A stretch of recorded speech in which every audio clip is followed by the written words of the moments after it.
और समझिए। देखिए क्लास 10th की फर्स्ट यूनिट रासायनिक अभिक्रिया एवं समीकरण नामक अध्याय से संबंधित हम लोग जानकारी ले रहे थे और उसके बारे में कंप्लीट जानकारी ले चुके। अध्याय की पूरी तरीके से समाप्ति हो चुकी है। बात एक ध्यान दीजिए, एनसीईआरटी के बुक के जो क्वेश्चन हैं मैं उसे यहाँ नहीं करवा रहा हूँ।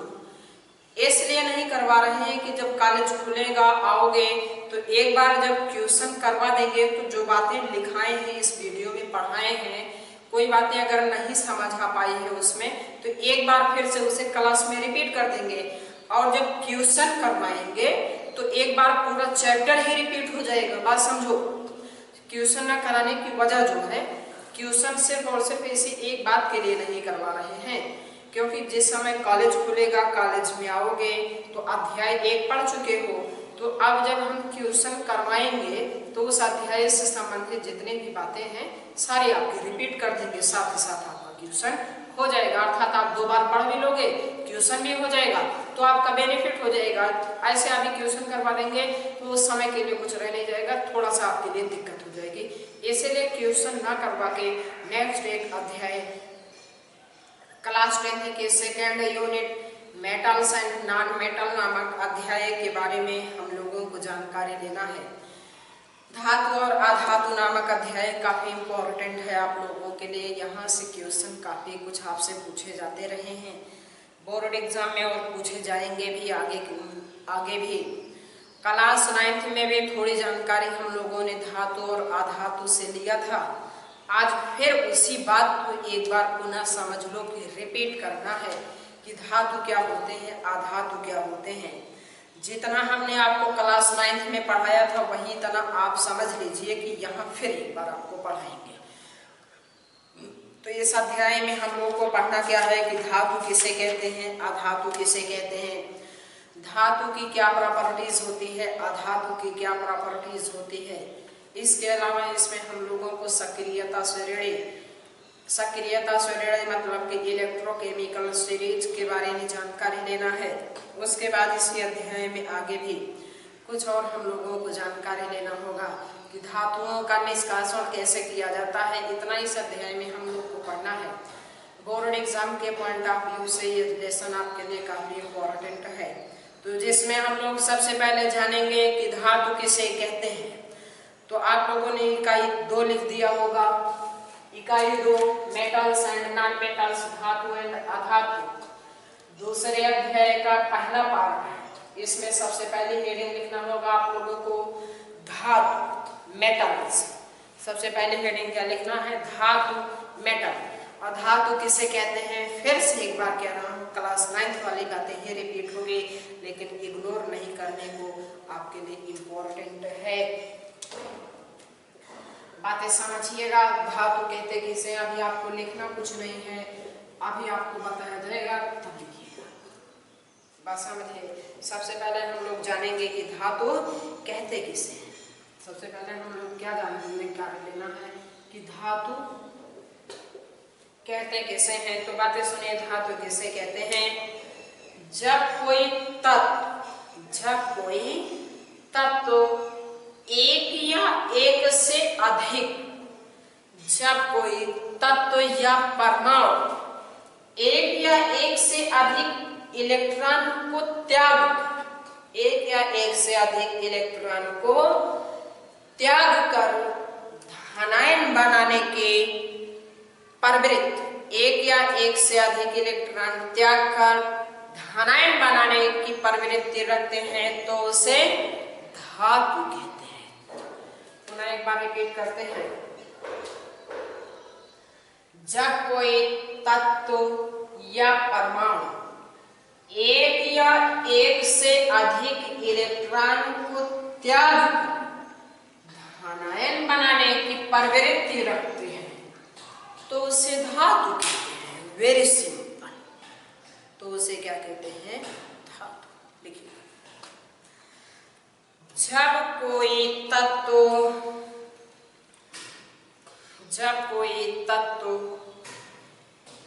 एक या एक से अधिक एक या एक से अधिक इलेक्ट्रॉन त्याग कर, एक या एक से अधिक इलेक्ट्रॉन त्याग कर धनायन बनाने की प्रवृत्ति, त्याग कर धनायन बनाने की प्रवृत्ति रखते हैं तो उसे धातु कहते हैं। एक या एक से अधिक इलेक्ट्रॉन त्याग कर धनायन बनाने की प्रवृत्ति रखते हैं तो उसे धातु कहते हैं। एग्जाम्पल में दर्शा दीजिए। इसी बात को इधर प्लस करके दर्शाओगे, इधर दर्शाओगे तो माइनस करके दर्शाओगे। एग्जाम्पल में दोनों ही बातों को दर्शा दीजिए।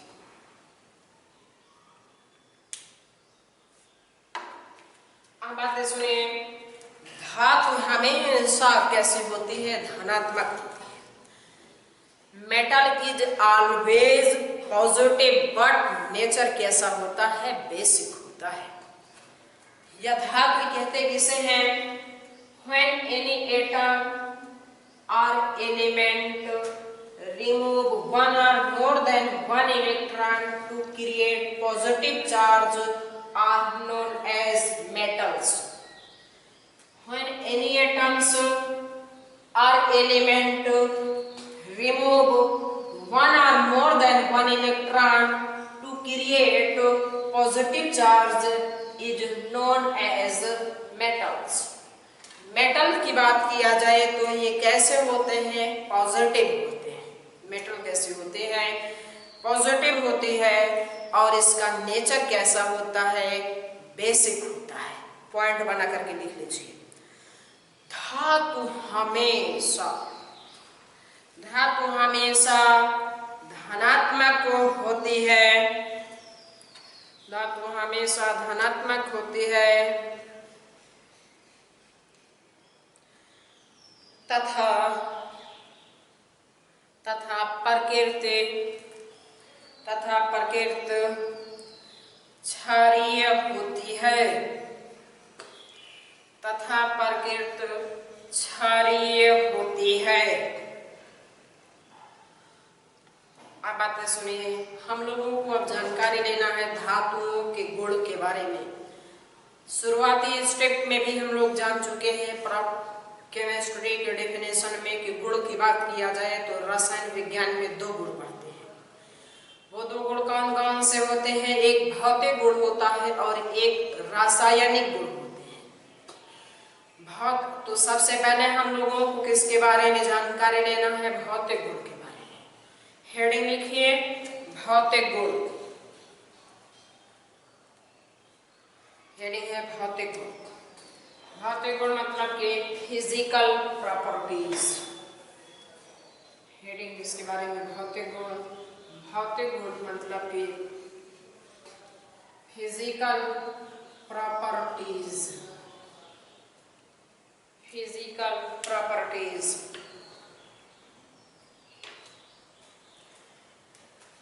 अब भौतिक गुण में प्रॉपर्टीज के बारे में जानकारी लेना है तो बातें सुनिए। धातुओं में कैसे होती है? चमक होती है। धातु, आपने अगर धातु देखा होगा तो धातु कैसे होती है? चमकती है। तो मेटल में क्या होते हैं? क्या पाई जाती है? लस्टर पाई जाती है। मेटालिक लस्टर पाई जाती है। इसके अलावा भी क्या होते हैं? धातु में तन्यता पाई जाती है। डक्टिलिटी पाई जाती है। कैसे होते हैं? डक्टाइल होते हैं। धातु में चमक होती है। धातु में क्या होती है? तन्यता होती है। तन्यता मतलब क्या होता है? बातें सुनिए। धातु को जब पीट कर तार के रूप में परिवर्तित कर दिया जाता है तो उसी को क्या कहते हैं? तन्यता। धातु को पीट कर तार के रूप में परिवर्तित कर दिया जाए, वो टूटे ना, तो उसे क्या कहते हैं? तन्यता कहते हैं। और भी जानेंगे। अभी एक बातें पहले लिखिए। नंबर 1, धातुओं में चमक होती है।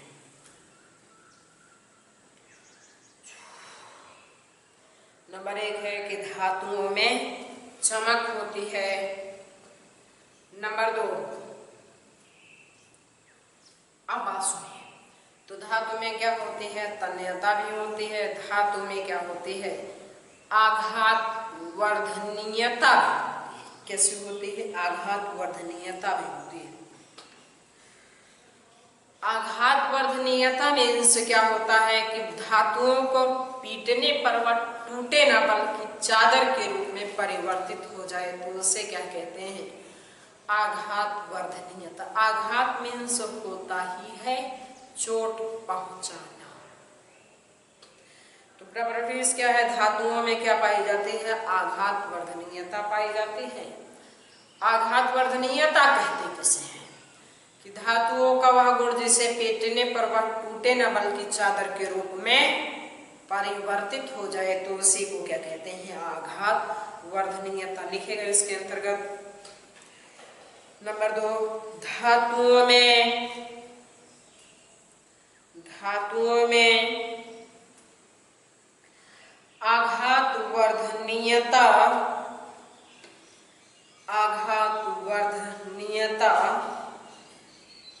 पाई जाती है। आघात वर्धनीयता पाई जाती है। और नीचे ही पॉइंट बना के लिखना होगा कि आघात वर्धनीयता कहते किसे हैं। पॉइंट बना के लिखिए, पॉइंट बना के, धातुओं को पीटने पर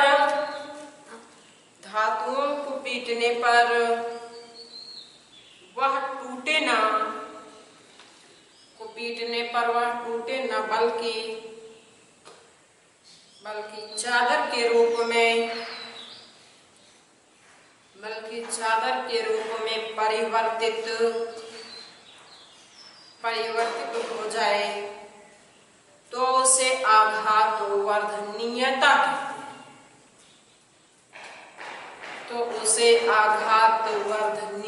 कहते हैं।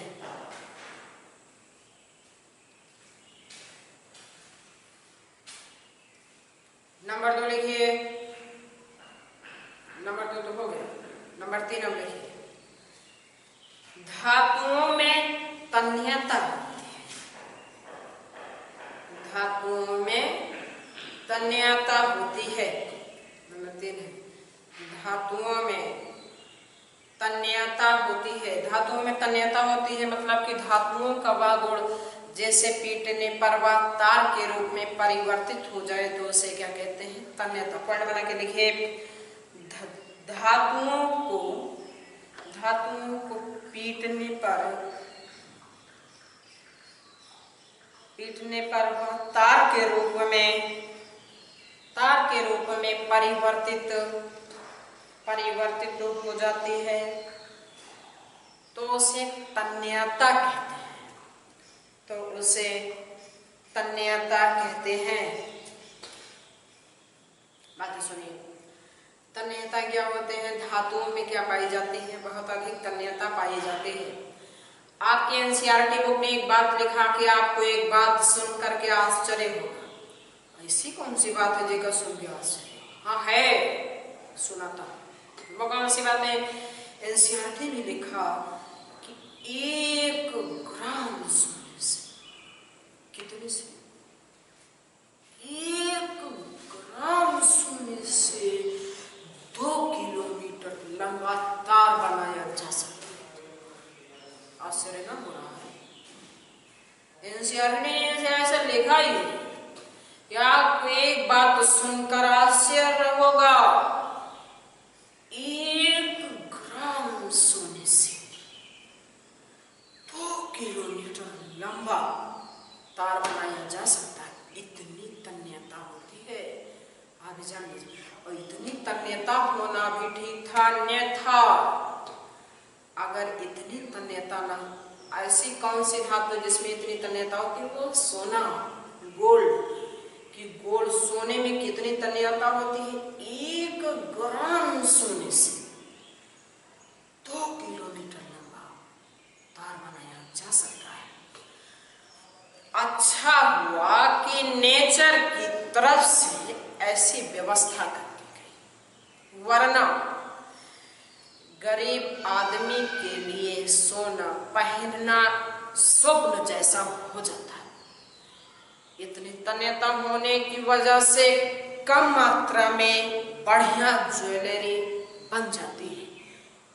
ये आप भी जानते हैं, हम भी जानते हैं। ऐसा किस वजह से संभव हो पाया है? तन्यता की वजह से। अब नंबर 4 सुनिए, धातुएं कैसे होती हैं? ऊष्मा की सुचालक होती है। लिखिएगा, धातुएं ऊष्मा की सुचालक होती हैं। धातुएं ऊष्मा की सुचालक होती हैं। नंबर 5, अगर धातु की बात किया जाए तो ये सामान्यतः ठोस होती है, मरकरी को छोड़कर। लिखिए, धातुएं सामान्यतः ठोस होती हैं। धातुएं सामान्यतः ठोस होती हैं। सामान्यतः ठोस होती हैं, पारा को छोड़कर। धातुएं सामान्यतः ठोस होती हैं, पारा को छोड़कर।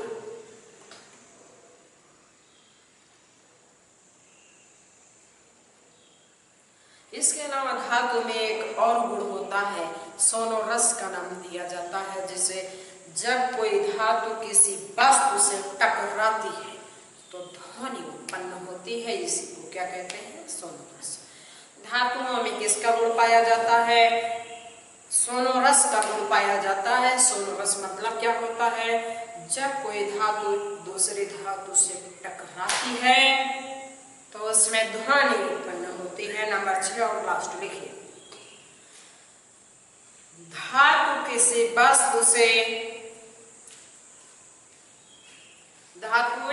वस्तु से टकराती हैं, किसी वस्तु से टकराती हैं तो धात्विक ध्वनि उत्पन्न होती है। तो धात्विक ध्वनि उत्पन्न होती है। धात्विक ध्वनि उत्पन्न होती है।